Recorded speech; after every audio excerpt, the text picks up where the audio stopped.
I'm Nathan Bell, a financial systems analyst. My life before everything changed was pretty calm, stable, like a gentle flow, where my wife, Dana, and I build our future together. We've been together for over 20 years. 20 years of understanding and connection. Yes, life was never perfect, but it was always stable. I was the calculating one, and Dana, she was the energetic, sociable one, always the life of the party, the life of the meeting. I focus on finances, and she focused on her career. And so we went through those years, living under the same roof with little arguments about money, about spending, but we always thought we could overcome it all. Everything was fine. It was a Wednesday like any other. I was sitting at my desk, checking my client's fraud detection systems, and a text message suddenly appeared on my phone. I want a divorce. I found someone who makes me happy. I transferred the money to my personal account. You can keep the house. I don't need it anymore. That was the only text message I received. At that moment, I didn't react strongly. There was no argument, no harsh words. I just replied briefly, I wish you happiness. And then I did what I knew best. I opened my banking app. Not that I was worried about it. I knew everything about our finances. My system, I had built it bit by bit. But when I opened the banking app and saw the transfers, I knew something was wrong. The money was gone, and not just a little bit. Several large transfers had been made to an account I didn't know about. It was her personal account. But what I didn't expect was that she had triggered the very fraud alert system I had set up. Any large transfers from retirement accounts, investment accounts without mutual consent, my system would recognize it and trigger it automatically. It didn't care about emotions. It didn't care about divorce or anything. It just did its job protecting the assets, because when she made those transfers, not only did the bank go off, my system went off. That's when I got a notification from the bank that received her money. The transfer was frozen. The investigation was underway. I didn't smile. I didn't celebrate. I just felt a cold feeling. I closed all the notifications and continued my work. Maybe at that time, she thought everything would go as planned, but I was prepared. She had no idea that everything she did was being monitored. I didn't know what to do. It wasn't anger. It was clarity, brutal clarity. My wife, the person I'd built a future with, the person I'd spent 22 years with, she'd done this. And I didn't do anything. I didn't make a move. I just looked at those warnings and felt, don't think about it anymore. My system did it all. I sat there, said nothing, just kept working. Everything was under control. Dana thought she would have her plan in place before I knew it. But my system didn't miss a single detail. And she was going to pay for what she had done. I didn't know what life would be like from now on, but I knew that things couldn't go back to the way they were. I had built a system to protect us, and now it was protecting me from what my wife had done. It was a lesson I wouldn't forget. After receiving Dana's message, I did nothing but check my bank accounts. But when I saw the transfers, I knew I was much better prepared than she thought. In fact, it took me years to build this financial system. Once, when I was working for a client, I made a major mistake in detecting fraud, a mistake that cost a large company millions of dollars. After that incident, I decided to develop my own financial checking system. And now, this system has protected me from the betrayal of the person I trusted the most. The system didn't just monitor my client accounts. It also monitored mine and Dana's. Every move, no matter how small, couldn't escape my scrutiny. Every transaction, every large transfer required two-way confirmation, had to follow the security procedures I had set up. And when Dana made those transfers, the system recognized them immediately. Nothing more was needed. The illegal transactions were blocked. The money couldn't move, and immediately a fraud alert was sent. Little did she know that it had all been discovered just when she thought everything was going smoothly. At that moment, I wasn't happy. I didn't feel like a winner. There was no gloating, no victory. There was only clarity. Everything I had done in my life, all the efforts to protect my assets, had shown me that I had done the right thing. I protected my assets, but not because I was right, but because the system I created was truly perfect. And I realized one thing. Betrayal is not just about losing money. Lost money can be recovered, but the calculation and coldness in my wife's actions, that's what hurt me. She calculated every step, every transfer, every action was part of her plan. We had been married for 22 years. 22 years that I thought I knew everything about her. But now I realize that I only know what she allows me to know. Dana is not who I thought she was. She had a plan, and I was just a part of that plan. I wonder, why did she do that? How could she decide to break everything? And everything we had built. As a financial expert, I always look at the numbers, analyze every situation, and realize that love sometimes cannot be measured by numbers. She not only betrayed me financially, but also ruined everything we shared. What I feel is not the loss of money, but the broken trust. And now, the system that I built has become the tool to help me see the truth. A truth I didn't want to believe, but I had to face. The transfers couldn't be lied to. They were traces I couldn't deny. She had calculated every step, every penny. She didn't just want a divorce. She wanted to destroy everything I had built and just take what she could. I honestly couldn't understand why she decided to do that. But I knew what I had to do next. This system not only protected my assets, but was the only way for me to see the truth I didn't want to see.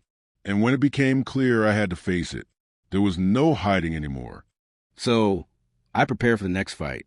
A fight not for money, but for justice. A fight to protect what I have done, to protect justice, and most of all, to protect myself.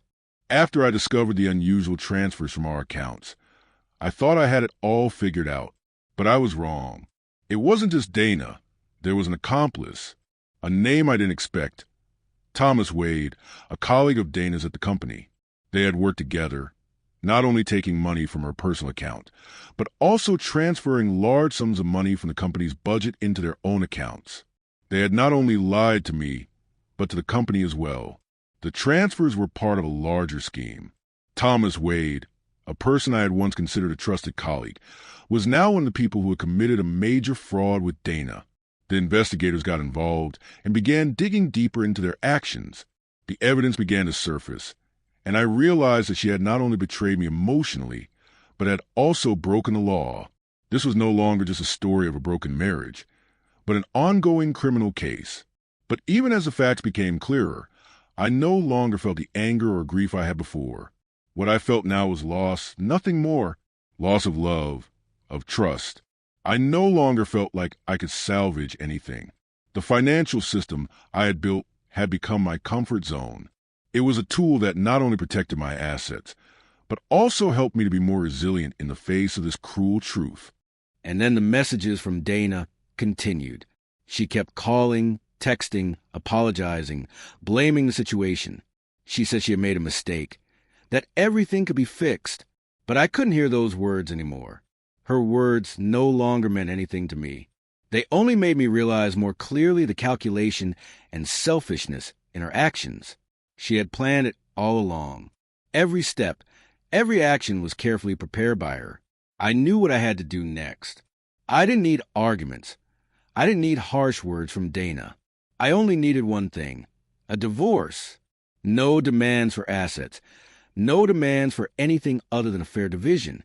I didn't want to continue living in a marriage where I no longer knew what was true, what was trustworthy. But, as always happens, Dana started demanding access to financial accounts I had protected all these years. And then the legal battle arose. She started suing me, saying that I had intentionally misappropriated the marital assets. That's what her lawyer said. But I knew everything. I had done nothing wrong. I was just protecting myself and what I had built. Divorce was not what I wanted, but I knew that it was the only thing I could do at this point. I had built my life on numbers, on financial systems I had created. But now those numbers reflected a harsh reality that I had to face. This is no longer just about me. It has become a bigger fight, a fight for justice. I will not let her destroy everything I have done, no matter how hard she tries. I have come to this decision, and I will not change. Divorce will be the end, but also the beginning for me. This is not just a fight for property. It is a fight for respect, for fairness. And whether it has to go to court, whether it has to face accusations, I will stand my ground. My system has helped me protect my property, and I will not let anyone take away what I have built. When the investigation began, I thought I knew everything, but I was wrong again. What I thought were illegal transfers between Dana and me were actually a small part of a larger scheme that I had no idea about. The investigators expanded the case, and they began digging into money that Dana and Thomas had been moving over the past 2 years. Bit by bit, the truth emerged. Dana had not only betrayed me, she had been involved in a much larger financial fraud, an embezzlement of the kind that had never happened to the company. When the first results of the investigation were released, I could not believe what I heard. Dana and Thomas had embezzled millions of dollars from the company, from client funds, from the accounts they managed. A large part of the company's money had disappeared all this time without anyone knowing. She had planned everything for a long time, deceiving not only me, but also the company and those who trusted her. I did not think Dana could go that far. But when I saw the evidence, I could not deny the truth. She did it all for her ambition and greed. I did not participate in the investigation. I did not interfere with the process of finding the truth. I know very well that I am not part of this case. What I did was provide the investigating agencies with all the documents I had, the clear evidence that I had collected over the years. I built systems to protect my finances and the company, and now those systems have helped bring the truth to light. Yes, I became a key witness in the investigation. I did not want to be in this position, but I knew that this was the only way to protect the truth and justice. What I had built was not just a financial tool, but a tool that helped me see bad behavior, fraudulent schemes as soon as they began to form. The truth about Dana and Thomas gradually emerged in court. The testimony of witnesses, the documents I provided, all led to a clear conclusion. Dana and Thomas had deceived not only me, but also the company and the customers who trusted them. I don't feel like I won this fight. There is no joy, no satisfaction in seeing her convicted. But I do feel relief that the truth has come out. Dana was convicted of embezzlement and financial fraud. She must pay for what she did. The truth has finally come out. It is no longer between me and Dana, but between her and justice. I did the right thing, and despite the pain and loss, I stood firm in what I believed in. The consequences are not mine to decide, but I can face them. For me, life will go on. What happened cannot be changed, but I will not let it define me. I will continue to live, continue to work, and rebuild what I lost. Dana has chosen her path, and so have I. The court has made its decision, but my life still has many more steps to take. After all that happened, I thought I would never find peace again. But life has a strange way of leading us down paths we don't expect. I used to think that after this lawsuit, everything would end in anger and regret, but I was wrong. Now, I don't feel angry or sad like before. The anger has passed. The negative emotions have gradually subsided. I am left with a feeling of peace. A new life is waiting for me, and I will not let the past hold me back anymore. So I decided to start over. I moved to a new house, compact but complete, a quiet space where I can think, learn, and start over. No more old pressures, no more painful memories. Just me and what I have left, a simple but complete life. And I started a new job, a job I never thought I would do, teaching part-time, teaching young students about finance, about managing money, about building a solid financial system like I did. It was work that felt meaningful, that reconnected me to life, that helped me find satisfaction in passing on what I knew. Life has taught me many things. One of the most important lessons I've learned is the importance of building a financial protection system.